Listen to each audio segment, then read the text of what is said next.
হিন্দু ধর্মাবলম্বীদের সবচেয়ে বড় ধর্মীয় উৎসব জন্মাষ্টমী উপলক্ষে হিন্দু সম্প্রদায়ের প্রিয় ভাই বোনদের সঙ্গে বিএনপি আয়োজিত আজকের এই শুভেচ্ছা বিনিময় অনুষ্ঠানের সম্মানিত সভাপতি জনাব মির্জা ফখরুল ইসলাম আলমগীর, মঞ্চে উপস্থিত সম্মানিত স্থায়ী কমিটির নেতৃবৃন্দ, উপস্থিত অন্যান্য নেতৃবৃন্দ, আমার সামনে উপস্থিত হিন্দু সম্প্রদায়ের প্রতিনিধিবৃন্দ এবং উপস্থিত সম্মানিত উপস্থিতিবৃন্দ, আমার শুভেচ্ছা গ্রহণ করুন। আপনাদের মাধ্যমে আমি বাংলাদেশ সহ বিশ্বের সকল হিন্দু ধর্মাবলম্বী ভাই ও বোনদের আরও একবার জন্মাষ্টমীর শুভেচ্ছা জানাই। প্রিয় উপস্থিতিবৃন্দ, জন্মাষ্টমী উপলক্ষে আয়োজিত এই অনুষ্ঠানে আমি জুলাইয়ের রক্তাক্ত গণ অভ্যুত্থানে কিছু মানুষকে স্মরণ করতে চাই। আজকের এই দিনে শিশু রিয়া গোপ, রথিন বিশ্বাস, হৃদয় চন্দ্র তরুয়া, সৈকত চন্দ্র দে, তনয় চন্দ্র দাস, রিপন চন্দ্র শীল, রুদ্র সেন, দীপ্ত দে এবং শুভশীলের আত্মত্যাগকে শ্রদ্ধার সঙ্গে আমি স্মরণ করছি আজ। যাদের প্রাণের বিনিময় আজ যাদের প্রাণের বিনিময় আজ তাদের প্রত্যেকের শোকাহত পরিবারের প্রতি গভীর সহমর্মিতা জানাই। সম্মানিত উপস্থিতি, আমি যতটুকু জানি, হিন্দু ধর্মীয় শাস্ত্র মতে কৃষ্ণ পক্ষের অষ্টমী তিথিতে জন্ম নিয়েছিলেন হিন্দু ধর্মের প্রবর্তক শ্রীকৃষ্ণ। শ্রীকৃষ্ণের আবির্ভাবের পর ধ্বংস হয় খুনি স্বৈরাচারী রাজা কংস। প্রিয় ভাই বোনেরা, গত এক দশকেরও বেশি সময় ধরে বাংলাদেশের জনগণও কংসরূপী এক ফ্যাসিস্টের দুঃশাসন, অত্যাচার, নির্যাতন দেখেছে। জুলাইয়ের গণ অভ্যুত্থানে হাজারো শহীদদের আত্মত্যাগের মধ্য দিয়ে কংসরূপী ফ্যাসিস্টের কবল থেকে এই বাংলাদেশ এবং বাংলাদেশের গণতান্ত্রিকামী মানুষ মুক্ত হয়েছে। এই স্বৈরাচারের পতনের পর দেশে এখন গণতন্ত্রকে প্রাতিষ্ঠানিক রূপ দেবার যাত্রা শুরু হয়েছে। জনগণের প্রত্যক্ষ ভোটে নির্বাচিত জনপ্রতিনিধিদের দ্বারা জনগণের প্রতি দায়বদ্ধ সংসদ এবং সরকার গঠন না হওয়া পর্যন্ত গণতন্ত্র উত্তরণের যাত্রাপথ কিন্তু ঝুঁকিমুক্ত নয়। প্রিয় ভাই বোনেরা, বর্তমানে ফ্যাসিবাদ মুক্ত বাংলাদেশে রাষ্ট্র এবং রাজনীতিতে জনগণের অধিকার প্রতিষ্ঠার লক্ষ্যে অন্তর্বর্তীকালীন সরকার আগামী ফেব্রুয়ারি মাসে জাতীয় নির্বাচন অনুষ্ঠানের সম্ভাব্য সময় নির্ধারণ করেছে। কিন্তু আমরা খেয়াল করে দেখছি আজকের এই অনুষ্ঠানে কিছু কিছু বক্তা তাদের বক্তব্যেও বলেছেন একটি বিষয়। কি সেই বিষয়টি? সেই বিষয়টি হচ্ছে এই নির্বাচন অনুষ্ঠান নিয়ে কোনো রাজনৈতিক ব্যক্তি বা গোষ্ঠীর বক্তব্য, মন্তব্য কিংবা নিত্য নতুন শর্ত বা শর্তের প্রস্তাবনা সামগ্রিকভাবে জনমনে বিভ্রান্তি সৃষ্টির একটি কারণ হয়ে দাঁড়িয়েছে। প্রিয় ভাই বোনেরা, আপনাদের নিশ্চয়ই মনে আছে অবাধ, সুষ্ঠু এবং নিরপেক্ষ নির্বাচনে ভোট দেবার সুযোগ পেলে জনগণ বিএনপিকে রাষ্ট্র পরিচালনার দায়িত্ব দিতে পারে এই ভয়ে পলাতক স্বৈরাচার বিএনপির বিজয় ঠেকাও এর মতন অন্তর্ঘাতী অপরাজনীতি চালু করেছিল। দেশের নির্বাচনী ব্যবস্থাকেও গত 16 বছর 17 বছর ধ্বংস করে দিয়েছিল। সেটি লোকাল ইলেকশন থেকে শুরু করে জাতীয় নির্বাচন থেকে শুরু করে প্রায় প্রত্যেকটি জায়গায় একই অবস্থা হয়েছিল। তবে আশ্চর্যের বিষয় হলো, স্বৈরাচার মুক্ত বাংলাদেশে এবার ক্ষমতাসীন সরকার নয়, বরং ফ্যাসিবাদ বিরোধী আন্দোলনের রাজপথের সহযোদ্ধা কতিপয় রাজনৈতিক ব্যক্তি এবং গোষ্ঠীর আচরণেও সেই পলাতক স্বৈরাচারের সরকারের মতন বিএনপির বিজয়ে ঠেকাও প্রবণতা লক্ষ্য করা যাচ্ছে।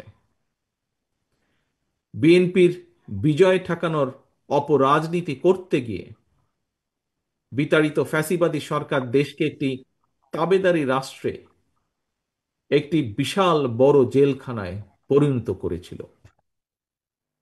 বর্তমানে ফ্যাসিবাদ মুক্ত বাংলাদেশেও যারা মনে করছেন নির্বাচন দিলে জনগণ ভোট দিয়ে বিএনপিকে সরকার গঠনে সহায়তা করবে, যারা এই চিন্তা থেকে বিএনপির বিজয় ঠেকানোর জন্য নানা রকম অপকৌশলের বা শর্তের বেড়াজালের আশ্রয় নিচ্ছেন, তাদের দৃষ্টি আকর্ষণ করে বলতে চাই, রাজনীতিকে রাজনীতি দিয়েই মোকাবেলা করুন।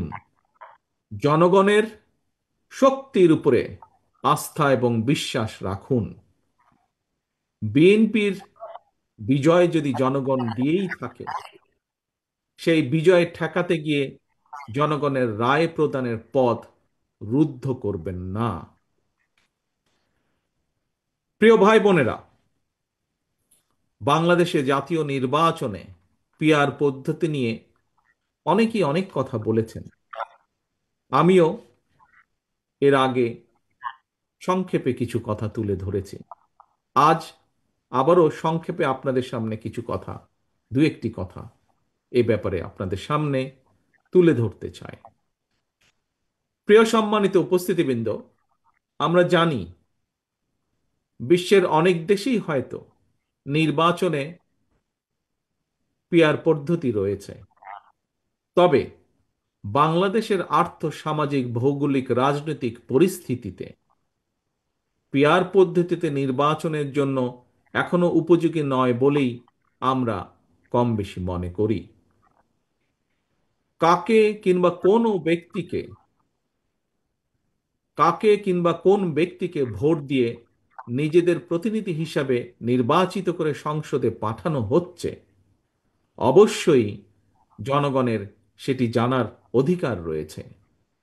কিন্তু প্রস্তাবিত যে পিআর পদ্ধতি, এই পিআর পদ্ধতিতে কোন ব্যক্তিকে নির্বাচিত করা হচ্ছে, জনগণের সেটি জানার পরিষ্কার কোনো সুযোগ নেই। যে কারণে রাজনৈতিক দল বা ব্যক্তি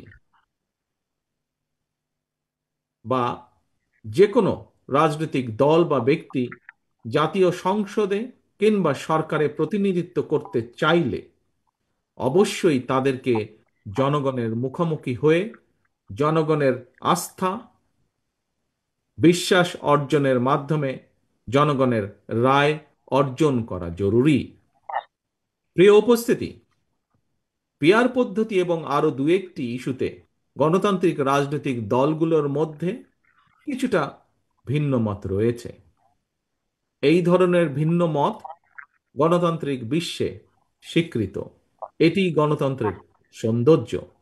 তবে বাস্তবতার নিরিখে প্রতিটি ইস্যুই সময়ের সাথে সাথে সুন্দরভাবে সমাধান হয়ে যাবে বা সমাধান করা যাবে বলে আমি বিশ্বাস করি, ইনশাল্লাহ।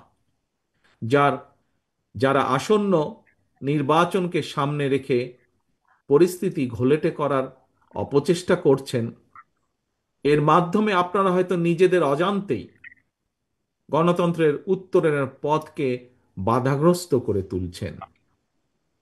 একই সাথে পতিত পরাজিত পলাতক স্বৈরাচার পুনর্বাসনের পথও হয়তোবা সুগম হচ্ছে, যদি আমরা গণতন্ত্রের উত্তরণের পথে শর্তের পর শর্ত আরোপ করতে থাকি। প্রিয় উপস্থিতিবৃন্দ, সম্মানিত ভাই ও বোনেরা, গণতান্ত্রিক আন্দোলনের সহযোদ্ধাদের প্রতি আমার বিনীত আহ্বান। গণতান্ত্রিক রাজনৈতিক দলগুলোর নিজেদের মধ্যকার বিরোধ এমন পর্যায়ে নেওয়া উচিত হবে না যেই বিরোধকে পুঁজি করে পরাজিত ফ্যাসিবাদ নিজেদের অপকর্মগুলোকে জাস্টিফাই করার সুযোগ নিতে পারে। আমি মনে করি, আমরা মনে করি, প্রতিটি ইস্যুতে প্রত্যেকটি রাজনৈতিক দলের ঐক্যমত হতেই হবে, এটি এমন কোনো জরুরি নয়।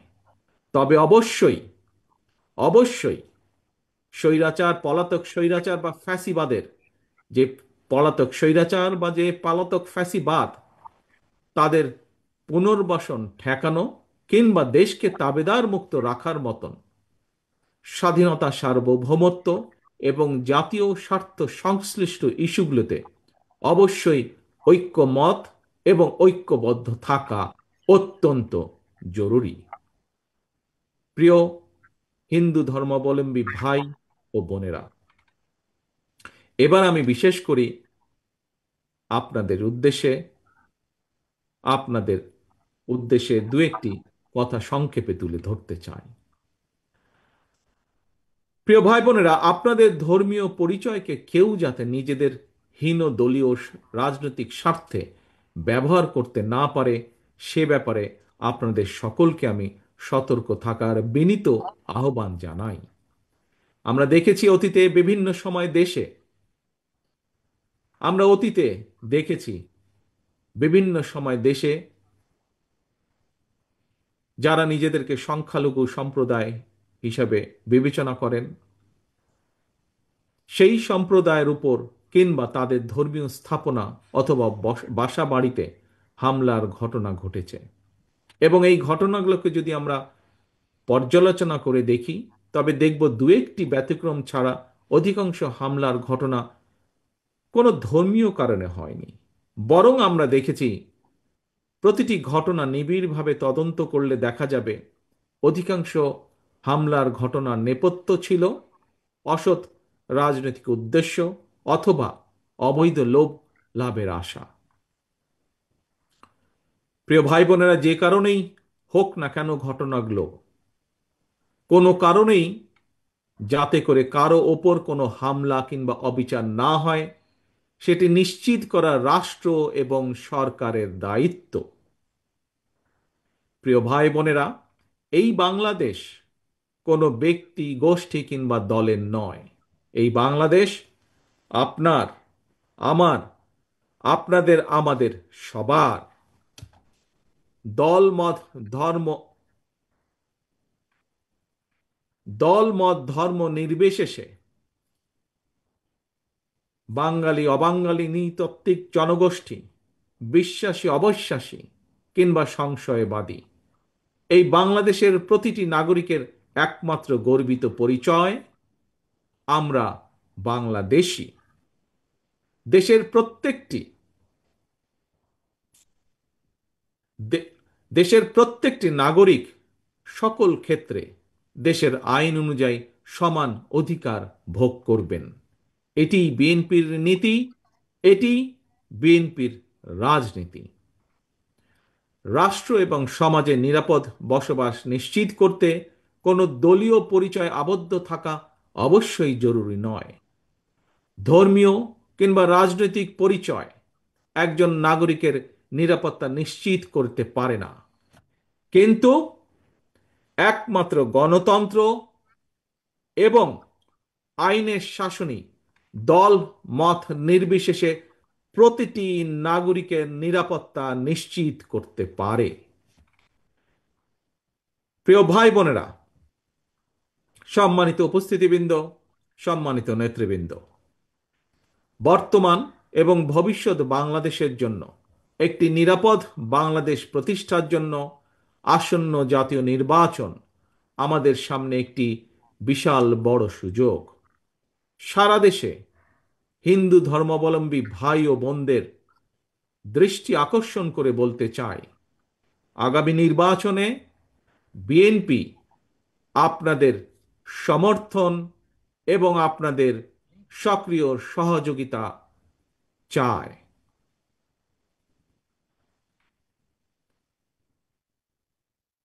প্রিয় ভাই বোনেরা, সবশেষে আবার আমি বলতে চাই, আমি বিশ্বাস করি আপনার, আমাদের দল বিএনপি বিশ্বাস করে দল মত ধর্ম দর্শন যার যার, রাষ্ট্র সবার, ধর্ম যার যার, কিন্তু নিরাপত্তা পাবার অধিকার সবার।